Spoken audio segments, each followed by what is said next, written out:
Subtle backgrounds are the secret weapon of professional interfaces because they enhance visuals without stealing attention. How to design subtle UI background patterns. Open Adobe Photoshop and create a new document sized around 1920 by 1080 pixels, matching common screen proportions so your pattern reflects real interface usage.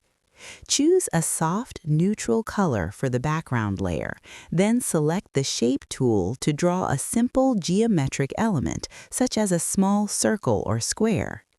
Lower its opacity slightly so it blends gently, duplicate the layer, and move copies across the canvas using Shift